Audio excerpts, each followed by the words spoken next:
हाय, hello, नमस्कार. कसे आहात? आय होप की तुम्ही सगळे मस्त मजेत आणि आनंदातच असणार आहे. तर नवीन दिवसाची छान इथे सुरुवात माझी तर झालेलीच होती आणि बाईचा जन्म हा पूर्ण कामामध्येच असतो. मग ती सकाळ असो, दुपार असो किंवा रात्र असो, तिन्ही टाईम कोणी आलं गेलं, कोणीही नाही आलं तरी पण स्वतःसाठी कामं करावीच लागतात आहे. त्यामुळे टाईम काय आणि दिवस काय हे बघून चालत नाही. काम काम तर करावंच लागतं आहे आणि खरी मजा ही आईकडेच असते. मग खरंच मग ती लग्न झालेली असून आपण मोठे असो तरी पण तिच्यासाठी आपण लहानच असतो. तरी इथे तसं नाही आहे कुणी आणि इथे मलाच करावं लागणार आहे. तर ह्या गोष्टीमध्ये मी माझ्या मम्मीला खरंच खूप मिस करते. आज लहानाची मोठी कधी कशी झाली हे मलाच कळलं नाही आणि असा दिवस आला की 2 वर्ष मम्मीपासून लांब राहून बोलतात ना, एक जबाबदारी पडलेली आहे.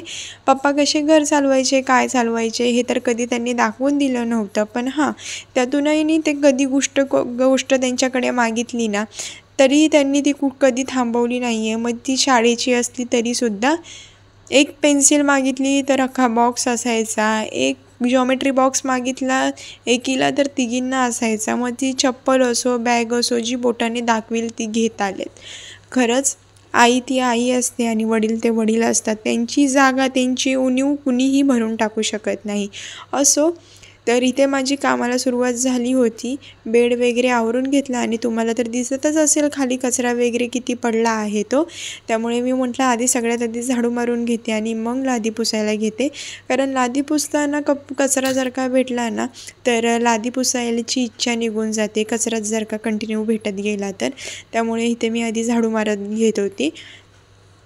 इथे मी बेड साफ केल्यावरती लगेचच खुर्ची वर ठेवली, बाहेरचे कपडे घरात आणून ठेवले बेडवरती आणि जी गोणी होती ना सामानाची, जी दुपारी आणलं होती तीसुद्धा तशीच उचलून वर ठेवली, जेणेकरून मला खाली मोकळं भेटेल आणि जो काही कचरा असेल खाली तो पण काढता येईल. आणि नंतर कपडे आणायला गेले ना तर मच्छरसुद्धा कपड्यांसोबत घरात येतात आणि एक नाही, भरपूर मच्छर घरात येतात. त्यामुळे लवकर कपडे आणून घेतले घरामध्ये. तर इथे मी माझी केसंसुद्धा बांधून घेतली होती. घरी असल्यावरती केसांना मी असंच चपचपीत तेल लावून ठेवते. लोक काय बोलतात मला त्याचा फरक नाही आहे. कारण कसं आहे, म्हातारपणामध्ये टकला घेऊन फिरण्यापेक्षा आहे ना, आत्ताच जर का केसाची काळजी घेतली ना तर पुढे जास्त टकला पडत नाही, केस गळती होत नाही. कारण आजकाल बऱ्याच मी लोकांना बघते, बायकांना त्यांच्या उतार वयामध्ये आहे ना केसच झडून गेलेली असतात. का तर हे असंच तेल लावलं तर आमची केसं अशी दिसतात, तशी दिसतात, बाहेर जाता येत नाही. पण मला लोक काय बोलतील ह्यापेक्षा स्वतःच्या मनाला काय वाटतं आहे ना, हे जास्त महत्त्वाचं आहे. तर इथे माझं झाडू मारून ह्या साईडचा झाला होता. जसा होता तसा स्टँड फिरवला आणि कॅमेऱ्याचा अँगल चेंज केला आणि इथेसुद्धा बघू शकता केवढा कचरा होता. त्यामुळे मला झाडू मारून लादी पुसणं हे खूप गरजेचंच होतं. त्यामुळे इथेसुद्धा मी झाडू मारून घेतला आणि त्याचबरोबर दुपारी आणलेलं सामान मी खोललं. गेली होती 3 गोष्टीसाठी, पण झाल्या 1700च्या गोष्टी. एक नाही तर 20 ते 25 गोष्टी झाल्या. इतकी महागाई झालेली आहे ना, की खरंच काय घ्यायचं, किती ठेवायचं आणि किती खर्च करायचा हेच कळत नाही. आजकाल ₹1000सुद्धा बोलतात ना, मातीमोल होऊन जातात खाली काही आणायला गेलं तर. हे तर 1700चं पण सामान आहे, वाटणार नाही तुम्हाला बघून.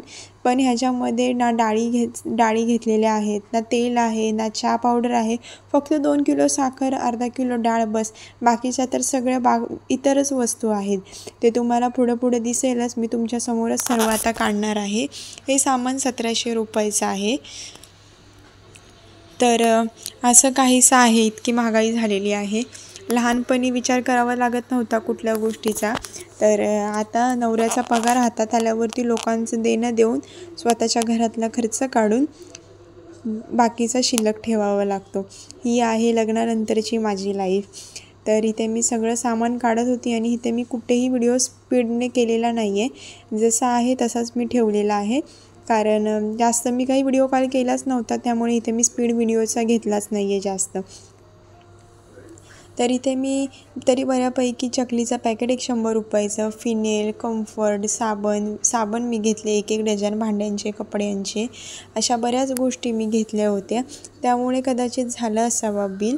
आणि आपल्यापासून खोटं बोलून तरी कोणी पैसे घेणार नाही आहे, आहेच तेवढ्या गोष्टी, पण ते दिसून येत नाही आहे. पहिले 5 रुपये काय 500 रुपये इतके मोठे होते ना की सगळा बाजार येत होता. आणि आता ते 1700 रुपये, जे की अजून एक 1700 रुपये टाकले ना की त्याच्यामध्ये कडधान्य, साखर, चहा पावडर अशा गोष्टी येतील. तर माहीत नाही पुढे किती महागाई अजून होत जाणार आहे. तर असो, थोडी महागाई जरा कमीच व्हायला पाहिजे, मला तरी असं वाटते, कारण भरपूर महाग झालेल्या आहेत काही गोष्टी. तर इथे मला व्हिडिओ घेण्यासारखा काल नव्हताच, कारण माझी तब्येतच ठीक नव्हती. पित्ताचा प्रॉब्लेम भरपूर झाल्यामुळे आहे ना मला उलटीचा त्रास भरपूर होत आहे. त्यामुळे आहे ना पूर्ण बोलतात ना उलटी व्हायला लागली ना, अक्षरशः मी पूर्ण मेंगळूनच जाते. काय करावं आणि काय करू नये हे सुचतच नाही. आणि हा व्हिडिओ मी दुसऱ्या दिवशी एडिट करते, एडिट करायला टाईमच भेटला नव्हता मला त्या दिवशी म्हणून. तर दुसरा काही नाही आहे, त्यामुळे मी इथे व्हिडिओला स्पीड कुठेही दिलेली नाही आहे.